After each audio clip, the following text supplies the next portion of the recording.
যে তিনটি খাবার আপনার শরীরের পক্ষে সবচেয়ে ক্ষতিকর সেই তিনটি খাবার হলো চিনি বা সুগার, যে কোনো রকম তেল বা স্যাচুরেটেড ফ্যাট, ময়দা জাতীয় খাবার যাতে গ্লুটেন আছে।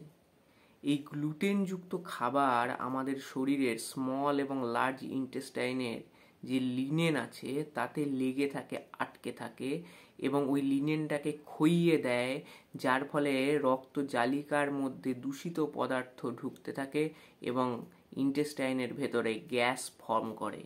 তাই চেষ্টা করুন নিজের শরীর ঠিক থাকতে ময়দা থেকে তৈরি সমস্ত রকম খাবার যতটা সম্ভব অ্যাভয়েড করান। তাতে যে কোনো রকম সমস্যা আপনার শরীরের কমবেই। এমনকি সবচেয়ে বড় কথা, থাইরয়েডের সমস্যা কিন্তু তৈরি হতে পারে দিনের পর দিন এই জাতীয় খাবার খেলে। অতিরিক্ত সোয়াবিনের বড়ি খেলে পুরুষের শরীরে ইস্ট্রোজেনের মাত্রা বৃদ্ধি পায়, ফলে গাইনেকোমাস্টিয়ার মতো সমস্যাও দেখা দেয়। সেই সঙ্গে সোয়াবিনের তেল, সোয়াবিন চাঙ্ক এগুলো বেশি পরিমাণে খাওয়া থেকেও নিজেদের বিরত রাখুন। খাবেন না সেটা নয়।